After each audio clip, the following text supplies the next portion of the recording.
العالمين الصلاة والسلام والتحية والإكرام على النبي الأمي العربي المكي المدني الرسول المسدد المحمود الأحمد أبي القاسم محمد اللهم صل على محمد وآله الطيبين الطاهرين المعصومين المظلومين ولعنة الله على أعدائهم أجمعين. أما بعد فقد قال الله تبارك وتعالى في كتابه المبين بسم الله الرحمن الرحيم هو الذي أرسل رسوله بالهدى ودين الحق ليظهره على الدين كله ولو كره المشركون. صلوات بر محمد اللهم صل على محمد وآل محمد. ملت عزیزان گرامی، ارباب فکر و نظر، علماء حیدر کرار، عزاداران حسین، گفتگو سے پہلے میں گزارش کروں گا کہ آپ حضرات ایک سورہ فاتحہ پڑھ کے اور سورہ اخلاص عباس بانو بنت اظہر حسین مرحوم مظفر مہدی ولد محمد حسنین صغیر فاطمہ بنت سلمان نقوی مرحومہ، ان حضرات کی روح کو آپ حضرات سورہ فاتحہ کی تلاوت ایصال کر دیں. بسم اللہ الرحمن الرحیم.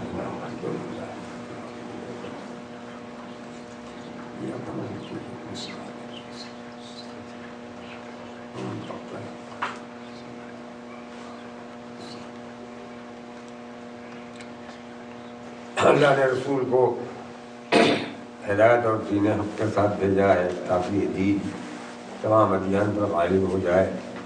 خواہ یہ بات مشرکین کو کتنی ناگوار کیوں نہ ہو مگر یہ ہو کے رہے گا. عزیزان گرامی، گفتگو رات ہو رہی تھی کہ پیکر بدل جاتے ہیں مگر روح محمدی وہی ہے. کبھی یہ روح رسالت کے پیکر میں سامنے آتی ہے، کبھی امامت کے پیکر میں سامنے آتی ہے. اسپرٹ ایک ہے، مفہوم ایک ہے، منظر الگ الگ ہے. محمد مصطفیٰ ہوں یا علی مرتضیٰ ہوں یا حسن مشتبہ ہوں یا شہید کربلا ہوں یا زین العبا ہوں، جتنے ہیں سب روح محمدی کے وارث ہیں. حقیقت ایک ہے، شکل الگ الگ ہے اور یہ شکل زمانے کے اعتبار سے الگ الگ ہے. اسی حقیقت کو پیغمبر اسلام نے ظاہر کیا کہ انا والی من نور واحد، میں اور علی ایک ہی نور کے دو ٹکڑے ہیں. اور یہ ایک ہی نور کے دو ٹکڑے نہیں ہیں بلکہ 14 ٹکڑے ہیں. علی کے اندر اس لفظ میں تمام معصومین علیہ السلام کا کردار چھپا ہوا ہے. اور ساتھ ہی ساتھ ارشاد فرمایا اول ما خلق اللہ نوری، سب سے پہلے اللہ نے میرے نور کو خلق کیا. پھر ارشاد فرمایا، یہ وہ حدیثیں ہیں جو اصول کافی میں موجود ہیں، باب العقل میں، اول ما خلق اللہ العقل، اول ما خلق اللہ القلم، اول ما خلق اللہ العلم، اور پھر ہے اول ما خلق اللہ نوری. اللہ نے سب سے پہلے عقل کو پیدا کیا، اللہ نے سب سے پہلے علم کو پیدا کیا، اللہ نے سب سے پہلے قلم پیدا کیا، اللہ نے سب سے پہلے ہمارے نور کو پیدا کیا. تو اس سے ایک ہی نتیجہ نکلتا ہے کہ یہی نور محمدی جو ہے یہی علم کی علامت بھی ہے، یہی عقل کی علامت بھی ہے، یہی قلم کی علامت بھی ہے، یہ سمبل ہے قلم کا، علم کا. اور یہ پیکر جو ہے وہ پیکر علم ہے، یہ پیکر جو ہے وہ پیکر عقل ہے، یہ پیکر جو ہے وہ پیکر قلم ہے. قلم کا مطلب ہے اظہار حق، اظہار حق کا طریقہ. اور اللہ نے بھی قلم کی قسم کھائی ہے، والقلم، قسم ہے قلم کی. تو یہ قلم جو ہے علم کو عام کرتا ہے، پھیلاتا ہے، دوسروں تک پہنچاتا ہے. عقل اور علم لازم و ملزوم ہے، جہاں عقل ہوگی وہیں علم ہوگا، اور علم بغیر عقل کے آ ہی نہیں سکتا. علم اگر ہے تو عقل ہوگی، عقل ہی علم کو حاصل کرتا ہے. محمد و آل محمد عقل کی بھی علامت ہے، علم کی بھی علامت ہے، قلم کی بھی علامت ہے. عزیزان گرامی، ان میں کوئی فرق نہیں ہے. زمانے کا فرق ہے، وقت کا فرق ہے، پس منظر کا فرق ہے. پس منظر جب بدلتا ہے تو تصویر بدلی ہوئی نظر آتی ہے، حالانکہ اس کی حقیقت میں کوئی فرق نہیں ہوتا. مثلا کوئی کہہ سکتا ہے کہ پیغمبر اسلام نے اخلاق سے کام لیا، علی نے تلوار سے کام لیا. آخر کیوں؟ تلوار سے علی نے ذوالفقار سے کام لیا، آخر کیوں؟ تو سب سے پہلی بات یہ ہے کہ علی کی موجودگی میں نبی کو تلوار اٹھانے کی ضرورت نہیں ہے. ایسا نہیں ہے کہ وہ تلوار چلانا نہیں جانتے تھے. اور جنگ احد میں جب علی کو کفار کے لشکر نے گھیر لیا، علی طرح مقابلہ کر رہے تھے، تو پیغمبر نے تلوار بھی اٹھا لی. مگر جب اور آپ گہرائی میں جائیں گے تو جو کام پیغمبر کا اخلاق کر رہا تھا وہی کام علی کی ذوالفقار کر رہی تھی، وہی کام حسن کے قلم نے کیا، وہی کام حسین کے خون کی دھاروں نے کیا، اور وہی کام سید سجاد کے اشکوں نے کیا. کام ایک تھا، مقصد ایک تھا. مقصد وہی ہے، دین کو غالب کرنا تمام ادیان پر، دین کو ادیان پر غالب کرنے کے لیے. اسلحے بدلتے رہتے ہیں زمانے کے لحاظ سے. مقابلہ گلیوں میں ہوتا ہے تو کوئی اور اسلحہ کام دیتا ہے، شہر میں مقابلہ ہوگا، جنگ شہر میں ہوگی تو کوئی اور اسلحہ کام دے گا، میدان میں مقابلہ ہوگا تو کسی اور اسلحے کی ضرورت پڑے گی. یہ اللہ کے سپاہی جانتے تھے کہ کون سا اسلحہ کس وقت کہاں کام آئے گا، کون سا اسلحہ کس وقت کہاں کام آئے گا. یہ اللہ کے سپاہی تھے. اللہ کے سپاہی دیکھیے، میدان جنگ میں جب سپاہی آتا ہے لڑنے کے لیے تو سپاہی اگر فاتح ہوتا ہے تو فتح سپاہی کی نہیں ہوتی، اس سالار لشکر کی فتح ہوتی ہے جس نے اسے بھیجا ہے، اس حکومت کی فتح ہوتی ہے جس کی طرف سے وہ لڑنے کے لیے آیا ہے، اس سلطنت کی کامیابی مانی جاتی ہے جس کا نمائندہ بن کے وہ میدان جنگ میں آیا ہے. سپاہی کا تو نام بھی نہیں آتا، کبھی کبھی نہ کتابوں میں آتا ہے، نہ تاریخ میں آتا ہے، نہ اخبار میں آتا ہے. بھئی یہی کہا جاتا ہے فلاں حکومت کامیاب ہو گئی، فلاں حکومت کی فتح ہو گئی، فلاں حکومت جیت گئی. اگر سپاہی ہار جاتا ہے تو ہار بھی سپاہی کی ہار نہیں ہوتی، اسی حکومت کی ہار ہوتی ہے، اسی سلطنت کی ہار ہوتی ہے، اسی سپہ سالار کی ہار ہوتی ہے جس کی طرف سے وہ لڑنے کے لیے آیا ہے. تو محمد و آل محمد اللہ کے سپاہی تھے، اللہ کے دین کے لیے مقابلہ کرنے کے لیے آئے تھے. اور مقابلہ کس سے کرنا تھا؟ تمام کفر و شرک کی طاقتوں سے مقابلہ کرنا تھا، ہر محاذ میں مقابلہ کرنا تھا، سماج میں بھی مقابلہ کرنا تھا، معاشیات میں بھی مقابلہ کرنا تھا، اقتصادیات میں بھی مقابلہ کرنا تھا، ہر میدان زندگی میں، ہر شعبہ حیات میں مقابلہ کرنا تھا تاکہ اللہ کا دین غالب آ جائے. اللہ کے دین کو غالب کرنے کے لیے تو بھلا محمد و آل محمد کو کون شکست دے دیتا؟ اگر یہ شکست کھا جاتے تو شکست ان کی نہ ہوتی، اس خالق کائنات کی شکست ہوتی جس نے ساری کائنات کو خلق کیا ہے. بھلا اسے کون شکست دے سکتا ہے جو اگر چاہے تو مچھروں میں اتنی طاقت پیدا کر دے کہ نمرود کے لشکر کا خاتمہ کر دے. درود بھیج دیجیے محمد و آل محمد. اصل طاقت اس کی ہے، وہ طاقت ابر بنا دیتا ہے، وہ طاقت دے دیتا ہے تو ہمارے سامنے ناتواں نظر آنے والا جو ہے وہ بھی طاقتور بن جاتا ہے. اور وہ طاقت جب سلب کر لیتا ہے تو بڑے بڑے طاقتور زمین پہ پیشانی رگڑتے ہوئے دکھائی دیتے ہیں۔ وہ اگر عزت دے دیتا ہے تو کھیتوں میں مزدوری کرنے والا علی دوش پیغمبر پہ کھڑے ہو کے آواز دیتا ہے، چاہوں تو کنگرے عرش پہ ہاتھ ڈال دوں۔ اور وہ اگر ذلیل کر دیتا ہے تو یزید جیسا بادشاہ جس کے قبضے میں دنیا کا بڑا حصہ تھا، ذلت کی نالیوں میں بہتا ہوا کیا نظر آتا ہے۔ عزت بھی اس کے ہاتھ میں ہے، ذلت بھی اس کے ہاتھ میں ہے، تو بھلا اسے کون شکست دے سکتا ہے؟ مچھر آئے، نمرود کے لشکر کا خاتمہ کر دیا۔ چھوٹے چھوٹے اتنے بڑے بڑے، نمرود بہت بڑی فوج لے کے آیا تھا، بہت بڑا لشکر لے کے آیا تھا۔ کاہے کے لیے آیا تھا؟ حضرت ابراہیم اور ان کے ساتھیوں کو فنا کرنے کے لیے آیا تھا۔ ساتھی دیکھ رہے تھے، کہہ رہے تھے اللہ کے خلیل دیکھیے اتنا بڑا لشکر آ رہا ہے، اس سے ہم کہاں مقابلہ کر پائیں گے، اس سے ہم کیسے مقابلہ کر پائیں گے؟ حضرت ابراہیم کہتے تھے گھبراؤ نہیں، ساری طاقت اللہ کی ہے، گھبراؤ نہیں، ساری طاقت اللہ کی ہے۔ ایک مرد مومن جانتا ہے کہ طاقتیں جتنی ہیں سب اسی ایک طاقت کا فیض ہے، سب اسی ایک طاقت کا کی شعائیں ہیں جو ہمیں نظر آتی ہیں۔ اللہ کی طاقت سب سے بڑی، اللہ کی طاقت سب سے بڑی، اللہ کی طاقت سب سے بڑی۔ آپ لوگ تو کہتے ہیں اللہ اکبر اللہ اکبر، لیکن اللہ کے خاص بندے جو ہیں وہ ہم وقت اس کی کبریائی کو محسوس کرتے رہتے ہیں۔ مولائے متقیان، مولائے متقیان جب میدان جنگ میں نکلتے ہیں تو بغیر زرہ کے نکلتے ہیں اور قلب لشکر میں کھڑے ہوتے ہیں اور کہتے ہیں کہ علی کو اس کی پرواہ نہیں کہ وہ موت پہ جا پڑے گا یا موت اس پہ آ جائے گی، لیکن جب نماز میں کھڑے ہوتے ہیں تو چہرہ زرد ہو جاتا ہے، بدن میں ککبی پیدا ہو جاتی ہے۔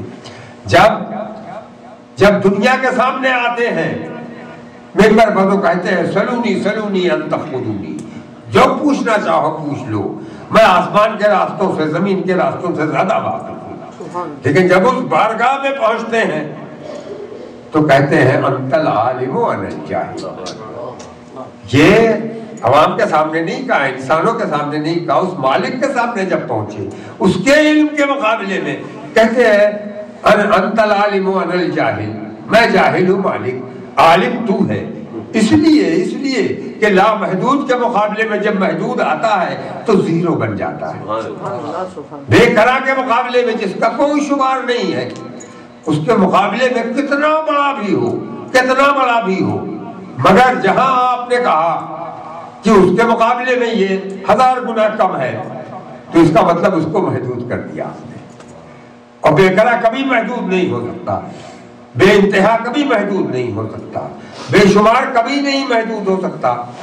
تو جو محدود ہے جب اس کے سامنے آئے گا کتنا بڑا بھی ہوگا لیکن زیرو بن جائے گا۔ یہ معرفت کا دروازہ علی کھول رہے ہیں۔ درود بھیج دیجیے محمد و آل محمد۔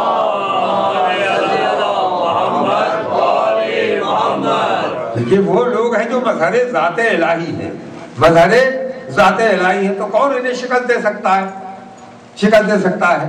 ننھے مچھر آئے، جب نمرود کی فوجیں بالکل قریب آ گئی تو وہ مچھروں نے حملہ کر دیا۔ اتنے بڑے بڑے تلواریں ہیں ساتھ میں، نیزے ہیں ساتھ میں، بھالے ہیں ساتھ میں، گرز ہیں ساتھ میں، مگر اب سپاہیوں کے سمجھ میں نہیں آتا کہ ان پہ گرز چلائیں کہ تلوار چلائیں کہ نیزہ چلائیں، آخر چلائیں تو کیا چلائیں، اتنے چھوٹے چھوٹے۔ کبھی سوچا نہیں تھا، ہمیشہ تو یہ سوچا تھا کہ طاقتوں سے مقابلہ کرنا ہے۔ انہیں کیا معلوم کہ اللہ کے سپاہی جب آتے ہیں تو وہ مچھروں کی شکل میں بھی اتنے طاقتور ہو جاتے ہیں کہ ان کا کوئی کچھ نہیں کر سکتا۔ تو وہ ناک میں گھسنا شروع ہو گئے، ہاتھیوں کی ناک میں گھسے، گھوڑوں کی ناک میں گھسے، نمرود کے سپاہیوں کی ناک میں گھسے۔ اب ناک میں گھسے، کوئی سر پیٹ رہا ہے، کوئی رخسار پیٹ رہا ہے، کوئی اپنا سر زمین پہ ٹکرا رہا ہے، ایک دوسرے سے ٹکرا کے ایک ایک کر کے مرتے جا رہے ہیں۔ اور تھوڑی دیر میں نمرود کے لشکر کا خاتمہ ہو گیا۔ کبھی نہیں سوچا تھا بھائی یوں ہی بڑی بڑی طاقتیں جب گھمنڈ کرتی ہیں اپنی طاقت پر تو اللہ اپنا سپاہی بھیج دیتا ہے، کبھی ہواؤں کی شکل میں، کبھی بارش کی شکل میں، کبھی طوفان کی شکل میں، کبھی زلزلے کی شکل میں۔ ہزاروں اس کے پاس فوجیں ہیں اور ہزاروں اس کے پاس طاقتیں ہیں، ساری طاقت اس کے پاس ہے۔ یہی حال ابرہا کا ہوا۔ ابرہا جب آیا خانہ کعبہ ڈھانے کے لیے، ابرہا نے کہا یہ بیچ میں یہ مکہ جو ہے یہاں 10 سال میں جمع ہوتے ہیں اور ساری قومیں یہاں آتی ہیں، یہ ہمارے ملک میں آئے تو زیادہ اچھا ہے، سارے یہیں جمع ہوتے ہیں۔ جو لوگوں نے کہا کہ خانہ کعبہ ڈھا دیا جائے. خانہ کعبہ ڈھانے کے لیے اس کے ہاتھی آ گئے اور ہاتھیوں کے سروں کے اوپر کھود لگے ہوئے ہیں جس سے دیواریں گرائی جا سکتی ہیں, گھر گرایا جا سکتا. اس زمانے کے بلڈوزر وہی تھے, ہاتھی آ گئے اور گرانے کے لیے فوراً نہیں گرایا, اب رکے ہوئے ہیں مکے میں تاکہ جو کعبے کے محافظ ہیں وہ خوف زدہ ہو جائیں, کعبے کے محافظ خوف زدہ ہو جائیں. یہاں تک کہ رسول اللہ کے دادا حضرت ہاشم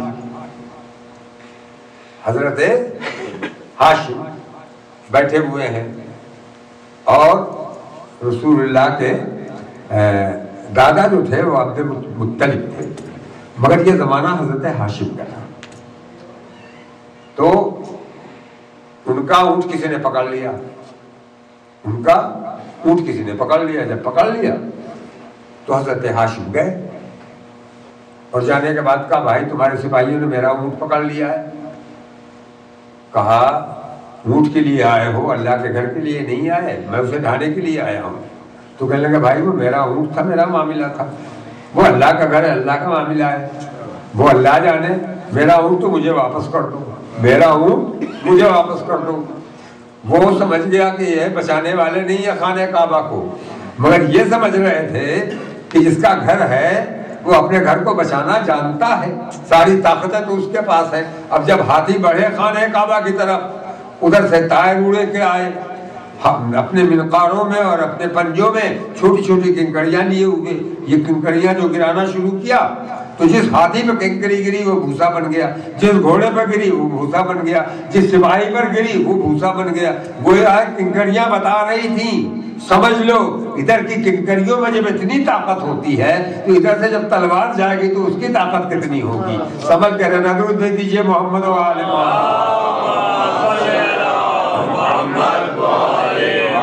مگر یہاں سوال پیدا ہوا, پالنے والے تو نے مچھروں کو بھیج دیا اور تو نے ابابیلوں کو بھیج دیا, ان کے پاس عقل تو ہوتی نہیں, اتنا سا دماغ ہوتا ہے, مچھروں کے پاس تو پتہ نہیں سر ہے کہ نہیں ہے, دکھائی نہیں دیتا کہیں, صرف پر اور پیر دکھائی دیتے ہیں اور 3 پیر کیوں بیٹھتے ہیں وہ. تو کھٹمل میں کے 5 پیر ہوتے ہیں عزیزان کرام. کبھی ہم نے بچپن میں سنا تھا, ادھر والے کہتے تھے یہ کھٹمل ہے, ادھر والے کہتے تھے وہ بچہ ہے. ہمارے یہاں ٹیمپو چلتا ہے 3 پہیوں والا یوں. تو پالنے والے تو نے مچھروں کو بھیج دیا اور ابابیلوں کو بھیج دیا, ان کے بعد دماغ تو ہے نہیں. غلطی سے کوئی ابابیل تیرے گھر پہ کنکری گرا دیتے تو وہ بھی بھوسا بن جاتا, اور یا غلطی سے ایک مچھر حضرت ابراہیم کے کسی ساتھی کے ناک میں گھس جاتا, کسی ساتھی کے ناک میں گھس جاتا تو وہی حشر ان کا ہوتا جو نمرود کے سپاہی کا ہوا, سر پھٹک کے مر جاتا وہ سپاہی. یہ عقل تو ہے نہیں. تو اللہ قدرت جواب دے گی دیکھو ہماری طرف سے جو بھی بھیجا جاتا ہے, خواہ وہ مچھر ہو اور خواہ وہ ابابیل چڑیا ہو, نہ وہ خطا کرتی ہے نہ غلطی کرتی ہے. جس کام کے لیے بھیجا جاتا ہے وہی کام ہے. تو میں نے کہا مسلمانوں کم سے کم ان مچھروں سے تو سبق لے لو. جب ادھر کے مچھر غلطی نہیں کر سکتے, ادھر سے آنے والا نبی اور امام کیسے غلطی کرے گا. مگر مسلمانوں کی سمجھ میں اتنی بات نہیں, مگر اتنی بات سمجھ میں نہیں آتی.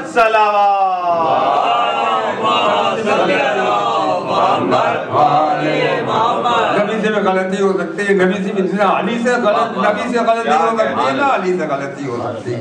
وہ مسلمان ہیں, کہنے کے لیے کہہ دیتے ہیں سمجھائے کون, بند ملانا کر لیں, سمجھائے کون بند میں جہاں کے جہول کو, پہچانتے نہیں ہیں فروع و اصول کو, کانٹوں میں تولتے ہیں یہ نافہم پھول کو, کہتے ہیں اپنے جیسا خدا کے رسول کو.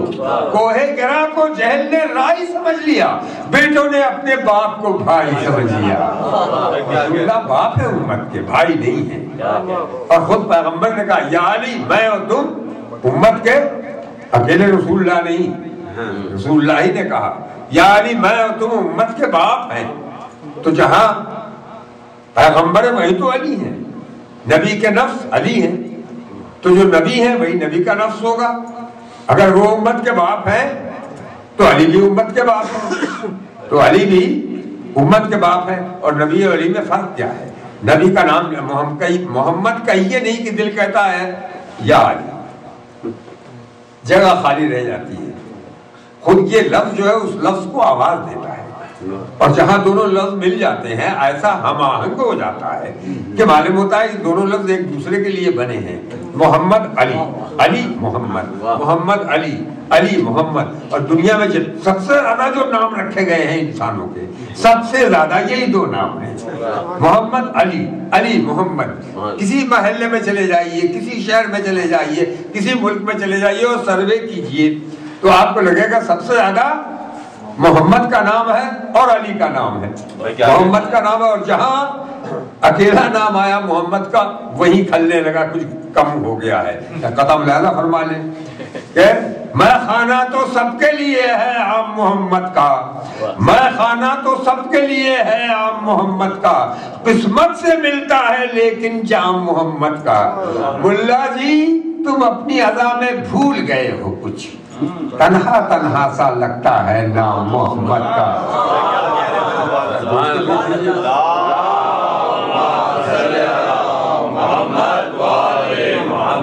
ابھی بچوں سے پوچھ لیا کیجیے یہ شعر سنا کے کہ وہ کون سا بھولے ہیں ملا جی، تو کیا بھولے ہیں. اقبال نے کہا تھا ملا کی ادا اور مجاہد کی ادا اور، الفاظ و معانی میں تفاوت نہیں لیکن ملا کی ادا اور مجاہد کی ادا اور میں نے بتا دیا کہ ملا کی ادا میں اور مجاہد کی ادا میں فرق کیا. ملا کی ادا میں مجاہد کی ادا میں فرق کیا؟ یہ خلا رہ جاتا ہے، یہ خلا باقی رہ جاتا ہے. کہنے کے لیے تو کہتے ہیں صاحب آپ کہتے ہیں دونوں میں کوئی فرق نہیں. میں نے کہا بالکل، اللہ نے نور کا ٹکڑا کیا ہے اور کوئی ہمارا ہاتھ تو نہیں تھا کہ ادھر کچھ زیادہ ہو جائے ادھر کچھ کم ہو جائے. وہ عادل مطلق ہے، وہ عادل مطلق ہے. تو نور محمدی سے نور علی کم کیسے ہو جائے گا؟ نور محمدی سے نور علوی کم کیسے ہو جائے گا؟ اور یہی وجہ ہے کہ دونوں میں کوئی فرق نہیں ہے. اب کوئی کہہ سکتا ہے صاحب فرق تو ہے، پیغمبر اسلام نے ہمیشہ اخلاق سے کام لیا، تلوار بھائی ایک مرتبہ نکال لی تھی احد میں، اس کے بعد کبھی تلوار نہیں چلائی. تو یہ فرق تو صاف ظاہر ہو رہا ہے. ہم نے کہا یہ فرق آگے چلیے تو امام حسن امام حسین میں بھی آپ کو دکھائی دے گا. امام حسن نے سلو کر لی، امام حسن نے سلو کر لی، امام حسین نے جنگ کیا، امام حسین نے مقابلہ کیا. تو فرق تو نظر آ رہا ہے، مگر یہ فرق کردار کا فرق نہیں ہے، زمانے کا فرق ہے. یہ زمانے کا فرق ہے. فرض کیجئے کہ میں ایک ڈاکٹر کے پاس گیا، جا کے بیٹھ گیا، میں نے دیکھا ایک زخمی آیا، اس کے زخم ہے، ڈاکٹر صاحب اندر گئے اور لا کے مرہم لگا دیا. اور تھوڑی دوسرے دن میں نے دیکھا کہ ایک دوسرے صاحب آ گئے، ان کے بھی زخم ہے، مگر آج ڈاکٹر نے مرہم لگانے کے بجائے نشتر لے کے نکلے اور کاٹ کے اس کے نکالنا شروع کیا اور مریض چیخ رہا ہے، چلا رہا ہے. جب وہ اپنے کام سے فارغ ہوئے میں نے کہا ڈاکٹر صاحب معلوم ہوتا ہے کہ آج کچھ بدل گیا ہے، آپ کی تھیوری، آپ کی پیتھولوجی بدل گئی ہے، آپ کا طریقہ علاج بدل گیا ہے، آپ کا نقطہ نظر بدل گیا ہے، مکتبہ فکر بدل گیا ہے. کل تو مرہم لگایا تھا، آج نشتر کیوں لگا دیا آپ نے؟ تو وہ کہے کہ بھائی میں نہیں بدلا ہوں، مریض بدل گیا تھا. کل کا زخم ہلکا تھا، مرہم سے اچھا ہو جانے والا تھا، میں نے مرہم لگا دیا. آج کا زخم جو ہے وہ سڑ گیا ہے، جب تک کاٹا نہیں جائے گا اس وقت تک پورا جسم خراب ہو سکتا ہے. اگر باقی رہ گیا پورے جسم کو اگر بچانا ہے تو اسے کاٹ کے نکالنا پڑے گا. تو یوں سمجھ لیجیے جہاں زخم ہلکا تھا نبی نے اخلاق کا مرہم لگا دیا، جہاں زخم گہرا تھا علی ذوالفقار کا لشکر لے کے نکلے، کبھی حارث کو کاٹ کے الگ کیا، کبھی مرہم کو کاٹ کے الگ کیا. اور جہاں مرہم لگا دیا نبی نے، کوئی سلمان بن کے اچھا ہو گیا، کوئی ابو ذر بن کے اچھا ہو گیا. تو میں دیجئے محمد و آل محمد. یہ سب اجزائے پیغمبر ہیں اور وہی کام کر رہے ہیں جو پیغمبر کو کرنا تھا. سب اجزائے پیغمبر ہیں عزیزان گرامی، ان میں کوئی فرق نہیں ہے. اگر الگ کر دیجئے گا تو نبوت سمجھ میں نہیں آئے گی، اگر الگ کر دیجئے گا نبوت سمجھ میں نہیں آئے گی. بہت سے مغالطے سماج میں ہوتے رہتے ہیں. مثلا اکثر لوگ کہتے ہیں آپ کچھ کہیے، ان سے کہیے داڑھی رکھ لیجئے، تو کہیں گے کہ کیا داڑھی میں اسلام ہے؟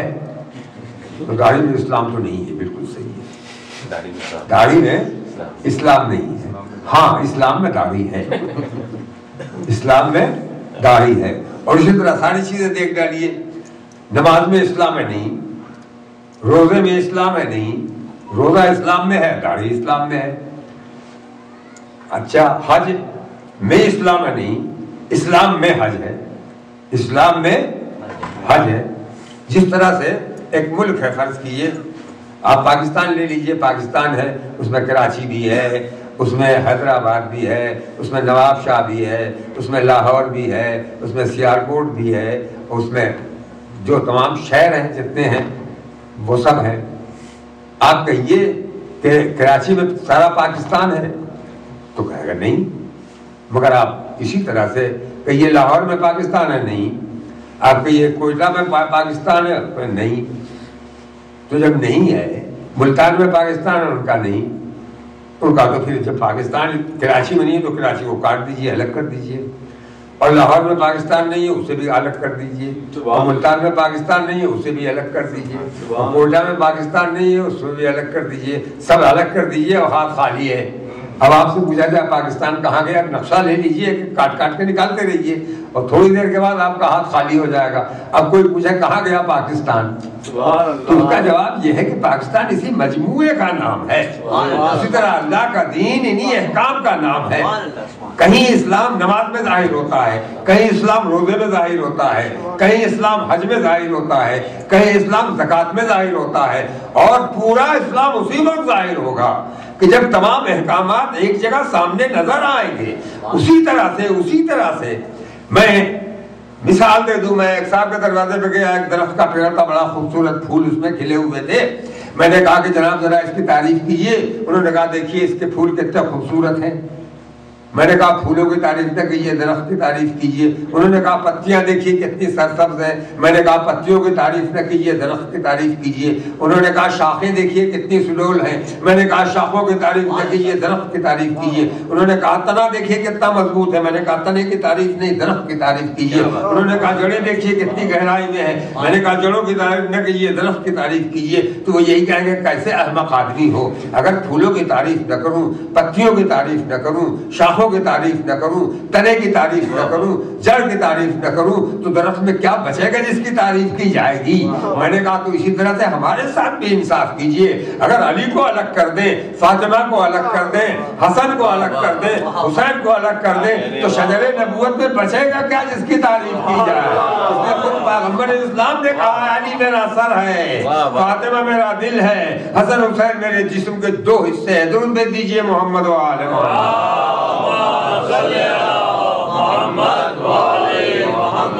مگر اس طرح کی باتیں ہوتی رہتی ہیں، لوگ اعتراض کیا کرتے ہیں، اور ہم یہی کہتے ہیں کہ ہم جب اہل بیت کا ذکر کرتے ہیں تو اہل بیت کا ذکر نہیں ہے، پیغمبر کا ذکر ہے۔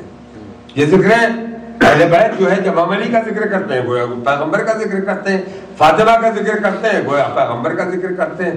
دنیا ہمارے اوپر الزام لگاتی ہے کہ آپ اہل بیت کا ذکر کرتے ہیں، پیغمبر کا ذکر نہیں کرتے۔ وہ نظم میری مشہور ہے، دوسرے بھی پڑھتے ہیں، وہ سن لیجیے تاکہ ذرا سا آپ کے اندر گلگدی پیدا ہو۔ ایک روز ایک صاحب زلف دراز نے مجھ سے کہا کہ کب یہ سخنور کی بات ہے، آتا نہیں ہے ذکر رسول خدا تمہیں، بس فاطمہ کا ذکر ہے، حیدر کی بات ہے۔ تو میں نے کہا کہ ذکر رسول خدا کروں، کہنے لگے کہ ہاں یہی جوہر کی بات ہے۔ تو میں نے کیا جو دعوت اول کا تذکرہ، بولے ہٹاؤ اس میں تو حیدر کی بات ہے۔ اب دیکھیں سیرت بیان ہو رہی ہے پیغمبر کی، میں نے کیا جو دعوت اول کا تذکرہ، بولے ہٹاؤ اس میں تو حیدر کی بات ہے۔ تو میں نے نبی بولے ہٹاؤ اس میں تو حیدر کی بات ہے۔ تو میں نے کہا جہاد پیغمبر بیان کروں، خندق کا ذکر ہے، کہیں خیبر کی بات ہے، تو گھبرا کے بولے اور کوئی تذکرہ کرو، اس میں تو صاف غم داور کی بات ہے، اس میں تو صاف غم داور کی بات ہے، اس میں تو صاف غم داور کی بات ہے، اس میں تو صاف غم داور کی بات ہے۔ اور میں نے سنایا آیت تطہیر کا نزول، بولے کہ گھر میں رہنے دو، یہ گھر کی بات ہے۔ اور میں نے نبی کے بت شکنی کا کیا جو ذکر، میں نے نبی کی بت شکنی کا کیا جو ذکر، یہ کہہ کے یہ تو خانہ داور کی بات ہے۔ تو کہنے لگے کہ دکھتی ہوئی رگ نہ چھیڑیے، پائے علی و دوش پیغمبر کی بات ہے۔ ہائے علی اور دوش پیغمبر کی بات ہے تو میں نے سنایا جب شب ہجرت کا واقعہ، بولے کہ یہ رسول کے بستر کی بات ہے، اور میں نے نبی کے آخری حج کا کیا جو ذکر، بولے کہ پھر غدیر کے منبر کی بات ہے، تو میں نے کہا کہ ذکر علی کس طرح کروں، احمد کی بات پہ حیدر کی بات ہے، تو پوچھا کہ ذکر اوروں کا آتا نہیں ہے کیوں، میں نے کہا کہ یہ تو مقدر کی بات ہے۔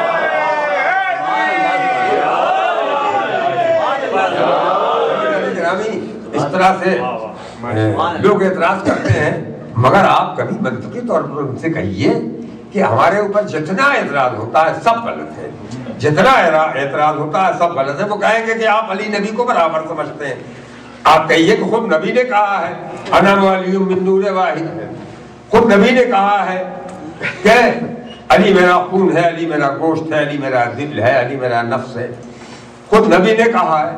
تو جب نبی نے برابر کہا ہے تو ہم کم کرنے والے کون؟ ہم کم کرنے والے کون؟ مگر اب ایک بات اور بتا دیں یہاں، اور خود مولا متقیان نے کہا ہے میں محمد کے غلاموں کا میں سے غلام ہوں۔ اب کیا کیجئے گا آپ؟ نبی نے کہا انا ولی من نور واحد، اور علی نے کیا کہا؟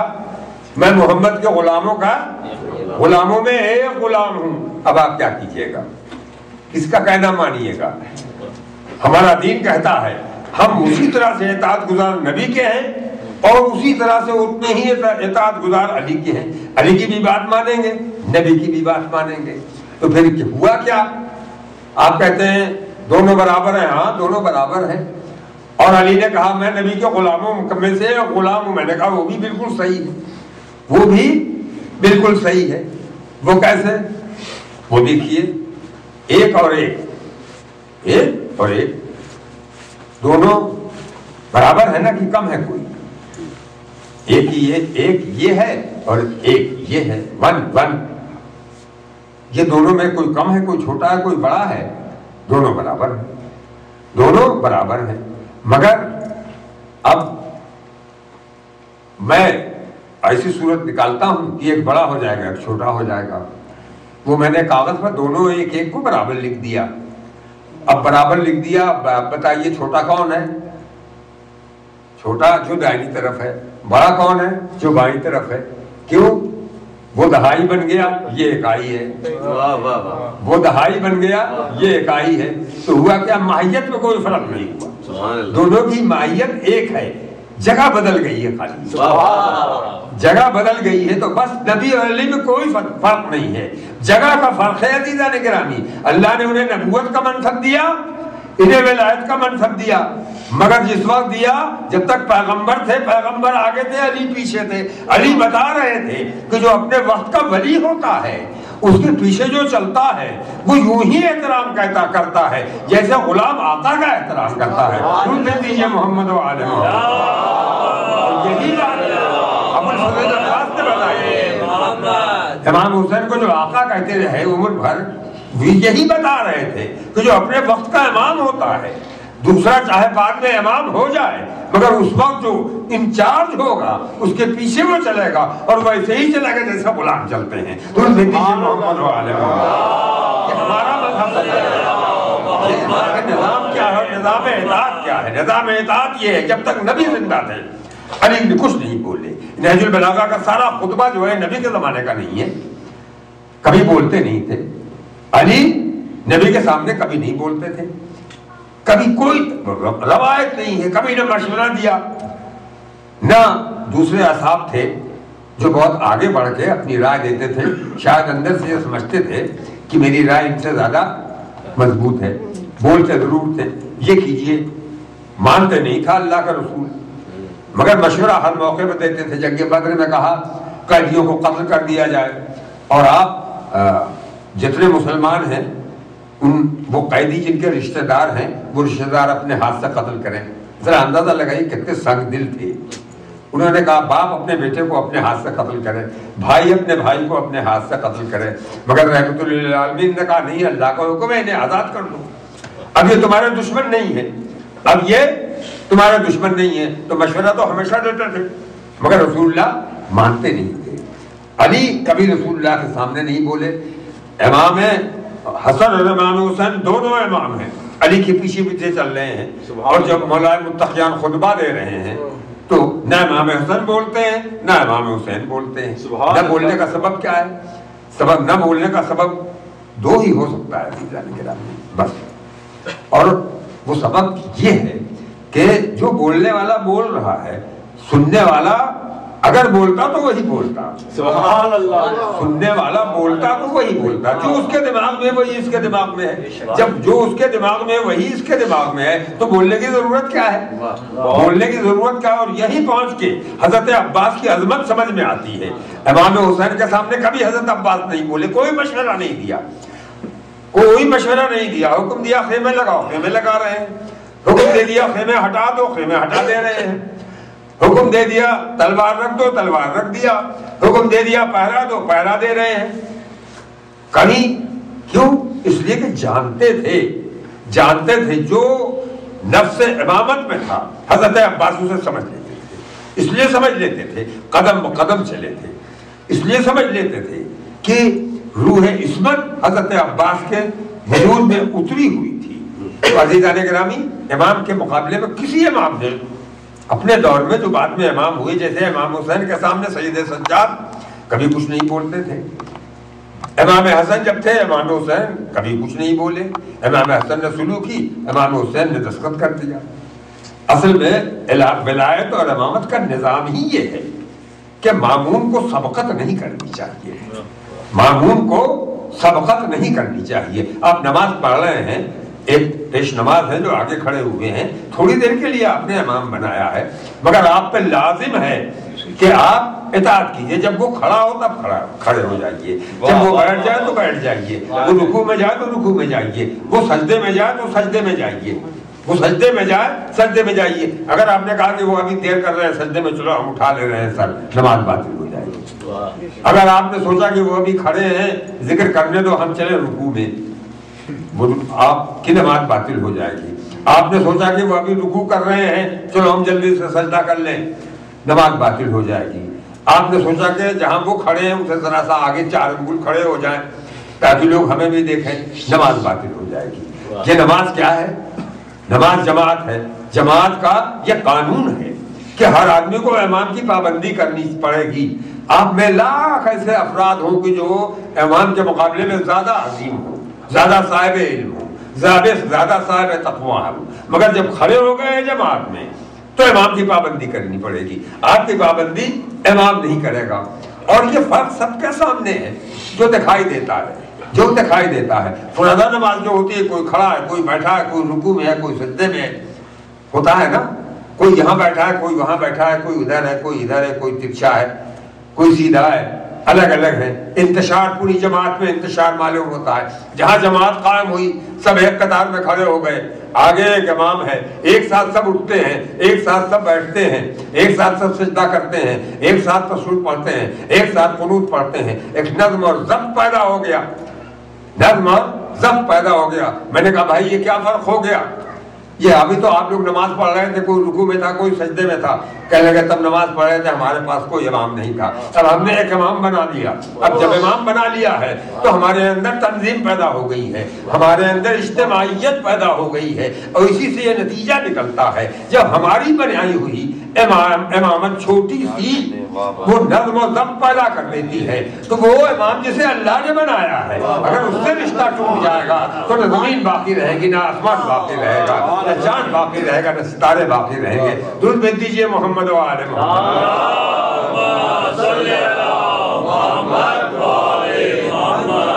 بس عزیزان گرامی، ولایت پر گفتگو کل ہوگی اور ابھی نہیں ہوئی ہے، اور اسی کے ساتھ ساتھ حکومت پر گفتگو ہوگی۔ میں ایک آخری فقرہ ولایت کے سلسلے میں اپنے ذہن میں رکھیے گا، کل کی گفتگو میں اسے جوڑ لیجئے گا۔ ولایت ہے کیا؟ ولایت ہے کیا؟ ہو سکتا ہے کہ لوگ کہہ دیں کہ ہم بھی ولی ہو سکتے ہیں، ہم بھی ولی ہو سکتے ہیں، ہم بھی ولی ہو سکتے ہیں، ہم بھی بہت بڑے فقیہ ہیں، ہم بھی بہت بڑے فقیہ ہیں، ہم بھی بہت بڑے فقیہ ہیں۔ یقیناً فقیہ ہونا بہت بڑا کمال ہے، فقیہ ہونا بہت بڑا کمال ہے، لیکن سارے فقہا اگر اکٹھا ہو جائیں گے، سارے فقہا اگر اکٹھا ہو جائیں اور یہاں کوئی نہ ہو ہمارے آپ جیسا، سب فقیہ ہو اور جماعت کی نماز پڑھنا ہو تو کیا کیا جائے گا؟ جماعت کی نماز پڑھنا سب چاہیں تو مجبور ہے کسی ایک کو آگے کھڑا کریں گے، اور اگر سب لڑتے رہے تو جماعت کبھی نہیں قائم ہو سکتی، جماعت کبھی نہیں قائم ہو سکتی۔ فقیہ ہزاروں ہو سکتے ہیں، ولی ایک ہوگا، فقیہ ہزاروں ہو سکتے ہیں، ولی ایک ہوگا، اور یہی فلسفہ ولایت ہے۔ اگر سب بولنے لگیں گے یہ پورا مجمع تو گویا کوئی نہیں بول رہا ہے، سب اگر بولنے لگے تو اس کا مطلب کیا نکلے گا؟ کوئی نہیں بول رہا ہے، اور ایک بول رہا ہے تو گویا سب بول رہے ہیں، ایک کی آواز میں سب کی آواز شامل ہے۔ تو پھر وہیں آ جائیے کہ زمانہ ماحول جب بدلتا ہے تو مقابلہ کرنے والوں کے انداز جہاد بدل جاتا ہے۔ یہی وجہ ہے علی نے پیغمبر نے اخلاق سے کام لیا، علی نے ذوالفقار سے کام لیا، امام حسن نے قلم سے کام لیا، امام حسین نے خون کی دھاروں سے کام لیا، سید سجاد نے آنسوؤں سے کام لیا، اور آنسوؤں سے کام ایسا لیا کہ اس کے بعد نہ کہیں سوال بیعت اٹھا، اس کے بعد نہ کوئی خلیفہ ایسا پیدا ہوا جو یہ کہہ دے کہ میں دین کا مالک ہوں، جس چیز کو چاہوں حرام کر دوں، جس چیز کو چاہوں حلال کر دوں۔ اس کے بعد پھر کوئی خلیفہ ایسا نہیں پیدا ہوا جس کے اندر اتنی ہمت پیدا ہو جائے کہ جو کہہ دے کہ جمعے کی نماز خود کو پڑھ لی جائے، یہ میرا حکم ہے، پڑھا دی جائے۔ گویا سید سجاد کے آنسوؤں نے لوگوں کا مزاج، لوگوں کی نفسیات کے رخ کو موڑ دیا ان آنسوؤں نے۔ جو بھی سید سجاد کو روتا ہوا دیکھتا تھا تڑپ جاتا تھا۔ پانی سامنے آیا نہیں کہ بیمار کی آنکھوں میں آنسو آ گیا، کھانا سامنے آیا کربلا والوں کی بھوک یاد آئی، کربلا والوں کی بھوک یاد آئی، تڑپ گئے، بے چین ہو گئے، رونے لگے۔ منہال آپ کے صحابی تھے، وہ بیان کرتے ہیں میں مدینے میں امام سے ملنے کے لیے گیا، ان کے گھر کی دیوار سے لگا ہوا دروازے کی طرف بڑھ رہا تھا کہ اوپر سے پانی کے کچھ قطرے میرے اوپر گرے، مجھے شبہ ہوا کہ میرا کپڑا اب اس قابل نہیں رہ گیا کہ میں نماز پڑھ لوں، شاید یہ پانی نجس ہو۔ دروازہ کھٹکھٹایا، ایک کنیز دروازے کے اوٹ میں آ گئی، کہا کیا کہنا چاہتے ہو؟ منہال نے کہا مجھے تھوڑا سا پانی دے دیجئے، میں ادھر سے گزر رہا تھا، میرے اوپر کچھ قطرے گرے ہیں، کچھ قطرے گرے ہیں۔ تڑپ کے اس کنیز نے آواز دی بھائی جو قطرے گرے ہیں وہ نجس نہیں ہے، سید سجاد دیر سے بیٹھے ہوئے ہیں وضو کرنے کے لیے، جب چلو میں پانی لیتے ہیں باپ کی پیاس یاد آ جاتی ہے، آنکھوں سے آنسو ٹپکنے لگتے ہیں، اس چلو کے پانی میں آنسو جب ٹپک جاتے ہیں تو آب خالص آب مذاق بن جاتا ہے، اسے امام زمین پر گرا دیتے ہیں، پھر دوسرا چلو بھرتے ہیں، پانی دوسری بار لیتے ہیں، پھر باپ کی پیاس یاد آ جاتی ہے، تو باپ کی پیاس یاد آتی تھی سید سجاد کو، تو بے چین ہو جاتے تھے۔ کیوں نہ بے چین ہو جائیں، کیوں نہ بے چین ہو جائیں؟ دنیا سے جو گزر جاتا ہے اور اپنے دل میں کوئی حسرت لیے گزر جاتا ہے تو جو زندہ رہ جاتے ہیں اس کی اس حسرت کو ہمیشہ یاد کرتے رہتے ہیں۔ سید سجادی نے کہا کہ پیاسے تھے، اتنے زیادہ پیاسے تھے کہ تمام فضاؤں میں دھواں انہیں نظر آ رہا تھا، دھواں بھرا ہوا دکھائی دے رہا تھا۔ سید سجاد زندگی بھر روتے رہے، لوگوں نے کہا کہ حسین کے مظلوم فرزند اتنا نہ روئیے، کیوں رو رہے ہیں؟ تو سید سجاد نے کہا تم نے میرے ساتھ انصاف نہیں کیا، یعقوب سے صرف ایک یوسف بچھڑ گیا تھا، وہ عمر بھر روتے رہے، میرے تو 18 یوسف ایک ہی دن میں مجھ سے جدا ہو گئے۔ اس نے تڑپ کے کہا فرزند رسول شہادت تو آپ کے گھر کا ورثہ ہے۔ سید سجاد نے تڑپ کو جواب دیا شہادت تو میرا ورثہ ہے، لیکن ماں بہنوں کی بے پردگی میرا ورثہ تو نہیں ہے۔ شام کا وہ دربار، شام کو وہ بازار سید سجاد کو یاد آتا تھا۔ سید سجاد کا لقب سید الصابرین بھی ہے، سید الشاکرین بھی ہے۔ سید الشاکرین کا مطلب ہے سب سے زیادہ شکر کرنے والا، سید الصابرین کا مطلب ہے سب سے زیادہ صبر کرنے والا۔ شکر آدمی کب کرتا ہے؟ جب نعمتیں ملتی ہیں، جب کوئی نعمت ملتی ہے انسان اپنے مالک کا شکر کرتا ہے۔ سید سجاد نے شکر کا سجدہ کب ادا کیا ہے؟ دیکھیے کچھ پا کے شکر کرنا ہر بندے کا کام ہے، اور سب کچھ لٹا کے شکر کرنا یہ ہمارے بیمار امام کا کام تھا۔ جب گھر جل گیا، سب شہید ہو گئے، زینب نے سید سجاد کو اٹھایا، جلتی ہوئی زمین پر لا کے لٹا دیا۔ تاریخ کہتی ہے بس ماتھا زمین پر رکھا، شکرن للہ شکرن للہ شکرن للہ کی آواز امام کے لبوں سے بلند ہونے لگی۔ سید الصابرین، کیا سید سجاد کے صبر کا کچھ اندازہ لگا سکتے ہیں آپ؟ آئیے ذرا ایک منظر میں آپ کے سامنے پیش کر دوں اور آپ اندازہ لگائیں کہ ہمارا چوتھا امام صبر کی کس انتہا پر، ہمارا بیمار امام صبر کی کس منزل پر تھا۔ ذرا اندازہ لگائیے۔ کربلا میں آ جائیے، دو روایتیں آپ کے خدمت میں پیش کر دوں اور اس سے آپ وہ منظر آپ کے سامنے آ جائے گا۔ جب ابو الفضل عباس خیمے سے نکلے ہیں علم لے کے، تو روایت کہتی ہے خانوں کے پردے اٹھے اور چھوٹے چھوٹے بہت سے بچے نکل آئے، عباس کو گھیر لیا۔ کوئی پاؤں سے لپٹ گیا، کسی نے ہاتھ تھام لیے، کسی نے قبا کا دامن تھام لیا۔ ہر بچہ ایک ہی آواز بلند کرتا تھا، علی کے لال ہم پیاسے ہیں، سکینہ کے سبطہ ہم پیاسے ہیں، حسین کے بازو ہم پیاسے ہیں، ہماری پیاس بجھا دو۔ تاریخ کہتی ہے بعض تاریخوں میں کم سے کم تعداد ان بچوں کی جو ہے وہ 28 بچے نکلے تھے، اور یہ بچے دوبارہ کب دکھائی دیے؟ جب حسین کڑیل جوان کا جنازہ لے کے چلے۔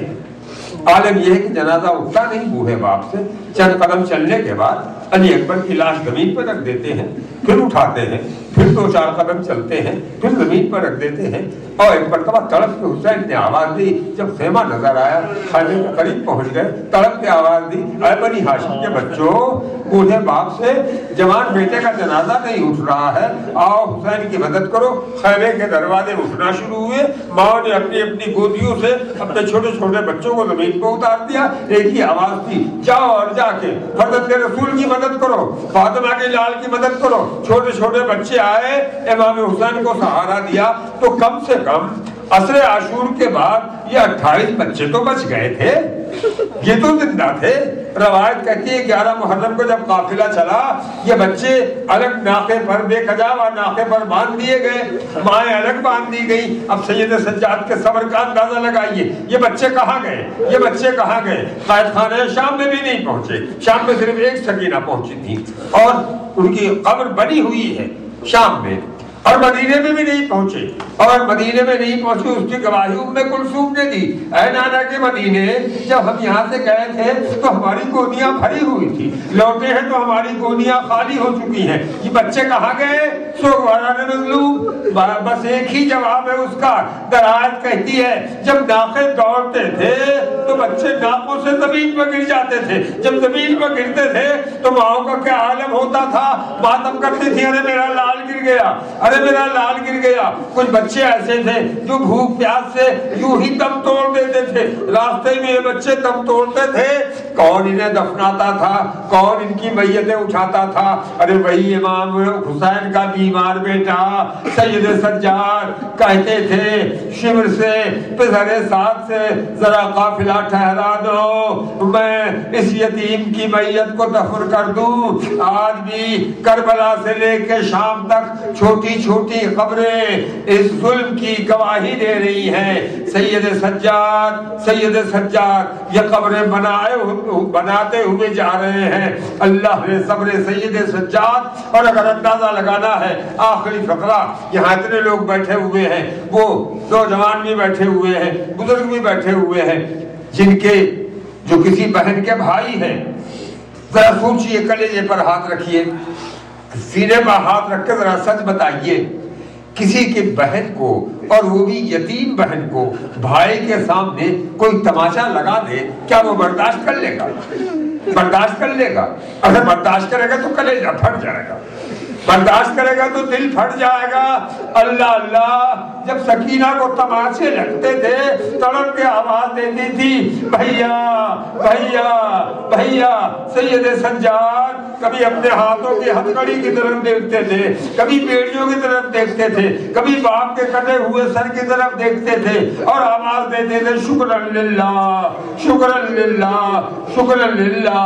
یقیناً سید سجاد سید الصابرین بھی ہیں، سید الشاکرین بھی ہیں، سید الساجدین بھی ہیں اور زین العابدین بھی ہیں۔ انا للہ و انا الیہ راجعون۔ الہی و سیدی و مولائی، پالنے والے ہمارے آنسوؤں کو رومال مرضی جناب سیدہ میں جگہ عنایت فرما۔ پالنے والے جو محتاج ہیں، جو زیارت ہے، ان کی یہ تمنا فرما، جو مخلوط ہیں ان کا فضل عطاؤ۔ پالنے والے پرچم اسلام کو سربلند کر، پرچم کفر کو سرخرو کر۔ پالنے والے ہماری قوم کو، ہماری قوم کو نوجوانوں کو، ہمارے قوم کے بچوں کو دینی شعور اور دینی علم اتنا دے دے کہ دوسری قوموں کے بیچ میں جا کے وہ دین اہل بیت کے تعارف کا ذریعہ بن سکے اور دنیا کو بتا سکے کہ اسلام کی صحیح صورت دیکھنا ہے اور سچے اسلام کو سمجھنا ہے تو ہمارے پاس آؤ، ہماری مجلسوں میں بیٹھو۔ سوگواران مظلوم آپ حضرات کو اللہ تمام غموں سے بچائے۔ جہاں جہاں غلامان حیدر کرار ہیں، پالنے والے ان کی نگرانی فرما، ان کے مفادات کی حفاظت فرما۔ اس دیار غیب میں، اس سرزمین مغرب پر جن لوگوں نے ذکر اہل بیت کا پرچم بلند کیا ہے، ان کے معاملات کی نگرانی فرما، انہیں ان کی جڑوں کو یہاں مضبوط کر، یہاں کی وباؤں سے، یہاں کی جہالت سے، جاہلیت سے ان کی آنے والی نسلوں کو محفوظ رکھ۔ پالنے والے یہی آنے والے عزادار بنیں گے جن کے ذریعے فرش حسین بچھایا جائے گا۔ پالنے والے جو لوگ عزاداروں میں اس دنیا سے جا چکے ہیں، مومن و مومنات، انہیں جوار معصومین میں جگہ عنایت فرما۔